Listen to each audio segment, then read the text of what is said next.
How's it going? It's Saturday night. We're well after midnight. Just got in a few minutes ago from work. It's quite a night. It's been quite a week. I'm really grateful. It's been a good week, but every night has been interesting. And I actually had a couple of private parties, so that was a little bit of a different pace. And then I was just back on the regular floor tonight, and we were just really slammed all night. It was good, but it was just like I just never was not a little bit sweaty or winded. And my particular side work involves keeping all the ice for the servers stocked all the time, and all these other things that nobody else really contributes to, because it doesn't matter if it's not up to them. And I'm just oh my god, it felt like I was wiping everybody's booty that worked there. So I was just tired. Everybody was just damn, you're exhausted. You've just been running all night long. Literally everyone else was finished with all their tables, and they're all polishing glassware and stuff, and I'm still running around. People are can you box up my one bite of potatoes left? It's sure, would love to. Ay, but so grateful. Just tired. And this is our big brainy night too, because we do our biblical studies, and usually we do dip into the Gnostic Gospels or the Lost Gospels, but tonight I actually had some bone to pick about one of the famous Jesus stories that's I think most often misunderstood or misinterpreted, or not, I don't think people get all the depth and the dimensions and the nuances. And I didn't either until I listened to one of Rob Bell's podcasts where he talks about this very portion. And he brought it into a lot more context. And the Bible has a lot more context if you are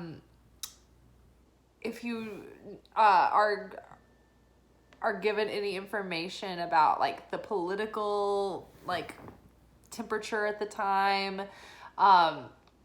things that would have been social references at the time, Hebrew culture, Hebrew language.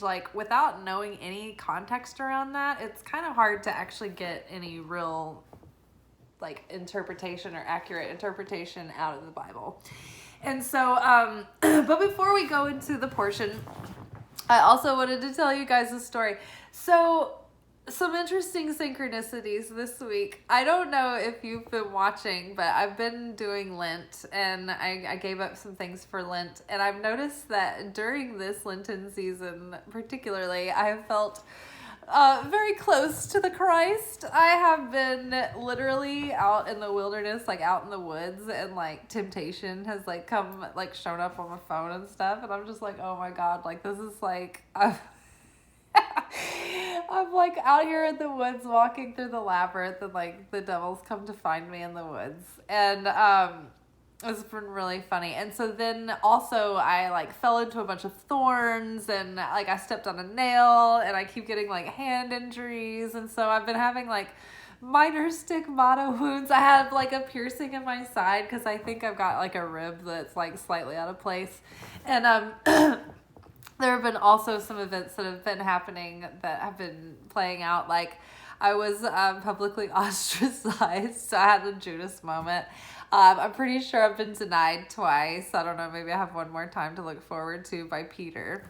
Not my, the person was not Peter in my life, but yeah, it was definitely been denied. And then, let's see what else. Oh yeah, and so last night at the restaurant, I worked on a private party, and I was serving a big Jewish two families getting together for a big rehearsal dinner. So it was a big Jewish wedding, and I couldn't help but notice that the dominant thing that I was doing all night was filling water and wine, and we had to make sure to open up all the wine and make sure there was wine to give to everyone when they got there. And and I realized later, I was oh yeah, the wedding, the whole thing where Jesus turned the water into wine at the wedding, and there was something about I think he something about it coming from the marble, and there was a marble table in the room. It was crazy. I was like, that's so wild. And so then I'm just like, well, God, what is going to happen? Like, the crucifixion is coming. I thought I was already crucified. It was just some of the minor incidences. I'm like, ay. So let's hope that this tapers off before the big moment. Either that or I've got something really look forward to. Can't wait. But yeah, so there was another thing that I found was weird. So the wedding party left all of their like flower arrangements, and that's why I've got like, I'm sitting in between two ferns. And I realized like sitting there this morning, I'm like looking at all these flower arrangements, and I'm like, they're so leafy and green. And then I realized, oh, it's all fern. And then I realized that like from our weekly oracle forecast from last Sunday for this week, one of the most significant cards that we talked about had fern growing up all out of this like torso, this body, this basically like kind of a decomposing dead torso. But the card was like endings, but it was endings that already have like regrowth in life, and the magical purpose and use of ferns is protection. And then we had a follow-up card that like was literally said protection. So all this week I felt like there's a situation that's like being used to test us, and it may not be as it seems. We may not have the whole story or something, but the reason why we don't have the whole story is because it's the perfect thing that is being used right now to challenge us through some of the energies that Aries, the new moon of Aries will bring us. And I talked about that yesterday. So if you want to know more about that, you can look at yesterday's video. I don't want to make this one too long, but what was I talking about? Oh yeah, the challenges. I lost my the Aries season. Oh yeah, situations being protected. So yeah, there's just been all of these synchronicities this week, and I'm just like, dear God, like, dear God, why are they forsaking me? What is gonna happen? Oh, and then oh my God, tonight I felt like I fed 5,000 with like 2 loaves, because even though like I ended up doing really good tonight, it was like everybody that like sat at my tables, they would just be like splitting food. Like I had a table of 4. Like, they got some appetizers, but then they all split one, like, small entree. And this is, like, fine dining entree. You know, we have to go to, like, McDonald's afterwards. I mean, you can actually eat quite a bit at our restaurant. But, like, if you're a table of 4 adults, I wouldn't even be able to show my face if I'm just like, yeah, bring us one entree. All 4 of us are just gonna split it. I'm just like, oh, my God. So all night long, I'm just, like, feeding 500 with like selling 2 loaves. Unbelievable. But it still ended up being a good night, which was another miracle. And yeah, I'm trying to think if there was another funny thing that happened, but I can't remember. But yeah, so like all these incidences are playing out, and I feel like almost like Larry David as Jesus.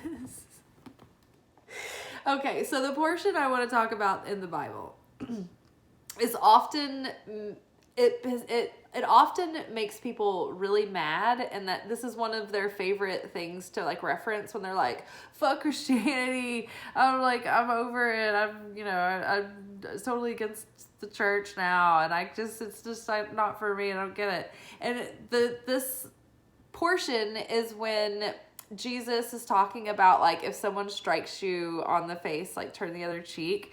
And so people are always interpreting this as saying like, oh, well, in order to be a good person, in order to be a good Christian, you have to be boundaryless doormat who lets people basically like assault you and then be like, thank you, may I have another? Like, this is not thank you, may I have another. And then it's like, oh, if somebody tries to sue you, like give them even more. And if they ask you to go a mile, like go the extra mile. And it's not that you're just supposed to be like over giving all the time and not having any kind of backbone or valuing yourself or taking up for yourself or having any kind of boundaries. That's not what this means. I mean, yes, like we're supposed to be sharing and generous, but we're also like not supposed to like we're not supposed to read this and take this in a disempowered sense. We're supposed to read this and be empowered about it. And so this is why the context of the time is important. And this is how, okay, so this is where I am getting my information. I heard this in a podcast by Rob Bell. Rob Bell was a pastor, and he left being a pastor not because he like his beliefs changed, but because he didn't want to like run a church. Like being a pastor is like a very specific job, and it's not necessarily the same as if you are a spiritual teacher who can like go give talks and like write books and stuff. Like you're very much like tied to your people. You're constantly having to like go to meetings and like go visit them and do things. Like it's, so he didn't want to do all of the bureaucratic stuff. He just wanted to like create things and go out and preach. So that's who Rob Bell is. And he's not really, he's more of a philosopher these days, I guess you'd say. Always just chatting and talking about what he's thinking, kind of like a me. But he has like a theological background. And so he also is really interested in like the Hebrew context around things and the historical context around things. And so he did a whole podcast. It's in one of his, I guess it's within the first 200. It's earlier in his series, so you'd have to go, like scroll down, and I'm not sure what it's entitled because sometimes he gets kind of poetic with his titles. But, and then he doesn't always do sermons or stuff about the Bible. Like sometimes he just does talks about whatever. But this particular one was a sermon. And it is about, so Matthew 5, verse 38, through a little bit more. So I'll read it and then I'll explain what he taught that this is actually talking about. Where are we? Okay. You have heard that it is said, an eye for an eye and a tooth for a tooth. But I say to you, do not resist the evil man who injures you. But if anyone strikes you on the right jaw or cheek, turn to him the other one too. And if anyone wants to sue you and take off your undershirt or your tunic, let him have your coat also. And if anyone forces you to go 1 mile, go with him 2 miles. So basically, so I like this part where it says, you have heard that it is said, an eye for an eye and a tooth for a tooth. But I say to you, do not resist the evil man. Okay, so that already starts as an eye for an eye and a tooth for a tooth, which is equal exchange. But Jesus is setting up his followers to be like, don't let them subjugate you. This is how you actually take the power in the situation, by doing it in such a subtle way and in a pacifistic way and in a like a nonviolent way. You're hardly even resisting. In fact, they don't even recognize you as resisting, so you can't even get punished. This is literally you turning their shit around on them and letting them hang themselves with their own rope. So this is what that means. Okay, so when it says, if someone strikes you on the right jaw, then turn the other cheek to them.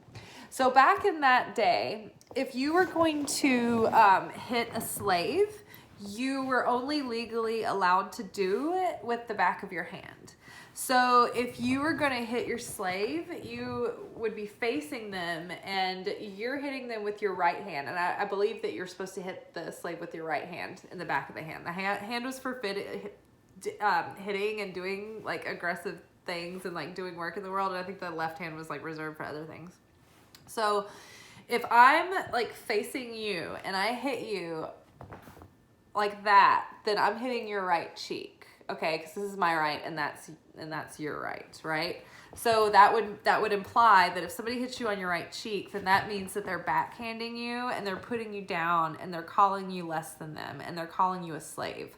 But in that same time, if you were going to have a fight with a person who was your equal in society, then it was only appropriate to fist fight them like the regular way. So then you would have to you'd be hitting their opposite, right? Or like straight on, more like you'd be hitting straight on instead of like the others, the other side of their face.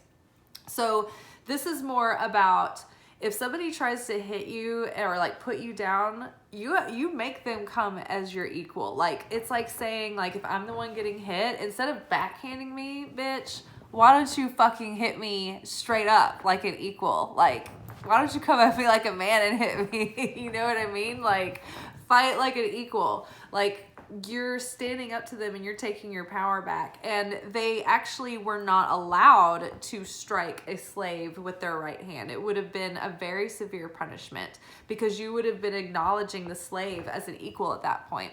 So that would have put the striker in a legal situation, and to the other slaves, by hitting him straight on, he would be showing the other slaves that he is treating the slave as an equal as himself. So these are actually very, very crafty tactics to turn the power dynamic around back to the person who's being put upon. And the person who's being put upon is actually turning the power around without doing anything that makes a negative strike on them energetically or like spiritually in that moment. Like, you're basically keeping your hands clean, but you actually get to like kind of fuck them over by not doing anything, right? And it's kind of genius. Okay, and so then the next portion talks about, and if anyone wants to sue you and take your undershirt, let him have your coat also.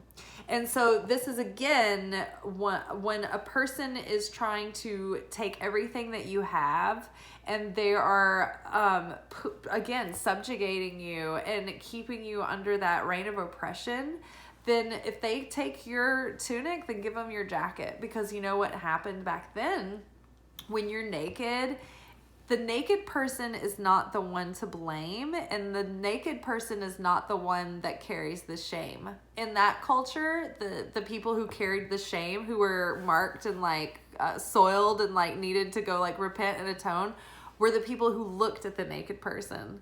So by being the naked person in the room, everyone around you would be in like trouble and shamed and like, oh my God, no, please, like keep it on. No, here, just take your jacket. You know, it's like, so again, a sneaky tactic to keep your power and remain like innocent in the situation. Where does it say? And if anyone forces you to go 1 mile, go with him 2 miles. And so this, I don't know if in other translations it has more wording around it, but this was actually a reference to Roman soldiers. They would often be going along the road and they would come upon other people who were also traveling, and they would take their packs off and make people carry their packs for them. But they were only allowed to have them carry their pack for 1 mile, or else the Roman soldier would get a severe punishment from their commander. So basically in that situation, there's like Jesus is saying, okay, if somebody gives you your pack to carry for 1 mile, then be like, oh yeah, sure, I'll do it, and then carry it and keep carrying it past the mile so that they get fucked over, and like be like all like way ahead of them, like, oh, zippy along, like I'm going the extra mile. And so the soldier will have to come and be like, please no, give me my pack back. Like they, like, again, turning the power dynamic around, and that guy could get a flogging, right? Like you might have just gotten that soldier flogged for like actually taking the extra mile. But meanwhile, you haven't done any kind of negative act against the person at all. So your scales, like you haven't done any damage in the process. So when you, like if somebody harms you and you try to get vengeance on them, you're actually doing a strike against yourself. So it's better actually to sit back and be like, okay, like you can defend yourself and you can take up for yourself, but I would suggest not doing it emotionally because that you're in a reactive state at that point. So choose the way you want to react or proactively respond to the situation. And you can stand up for yourself. You can defend yourself. It's just that you can probably find a way to do it that is not going to bring you down with the person. And it's not good to like take vengeance, because the universe will do that for you. It will correct the situation for you, especially if you like wash your hands of it and you give it over to the universe. It'll be taken care of and you won't have to do it. But yeah, I don't think that at any point Jesus is telling people, yeah, just let people come walk all over you, and let them come in and triple tax you, and don't teach women to read, and take all their rights away, and take all their medical rights away, and you know, all the things that people try to project on Jesus is pretty much not correct. But I mean, the whole thing that Jesus was doing was trying to liberate people from the Roman subjugation, but also from ever being able to be disempowered by anyone. He wanted to free people from the slavery of the illusion of the ego, of the mind, of the assumption that we're limited in any way. Yeah. So I hope you enjoyed that. I would highly suggest going and listening to the Robcast. I'm not sure what episode this is, because I figured out I wanted to talk about this like right before I left for work earlier, so I didn't get to like dig through and like find what episode it was. But I don't know, if you scroll through there, there might be a title that's like with enough context where it might make sense and you could find it. But I'm rambling. I'm like, I'm so tired. You guys just should have seen all the ridiculousness of tonight. Okay, I'm gonna take a boiling hot shower, like lava. I want fire coming out of the shower, because I like to take I call it a Gattaca shower. I don't know if you guys ever saw the movie Gattaca with Ethan Hawke and Uma Thurman. It's set in like this dystopian future where like people aren't allowed to have health issues. So Ethan Hawke is like hiding his heart murmur or something, and like people come around and inspect like really carefully. So every day when he leaves his office in his cubicle, he has to like obsessively like vacuum his keyboard to get rid of any kind of like skin cells that have fallen. And every night when he goes home, he like exfoliates himself like to the extreme, so that he doesn't leave any like skin cells anywhere. So like he goes home and like scours himself next to the boiler, and then like turns on the incinerator to like burn up like all of his like dead skin. And he's not in the incinerator, but like when I say Gattaca shower, I'm basically thinking of like him like scouring himself clean in like flaming hot conditions. I'm so fucking tired. Okay, I'm gonna go take a shower and then like eat something, probably carbs. Good night.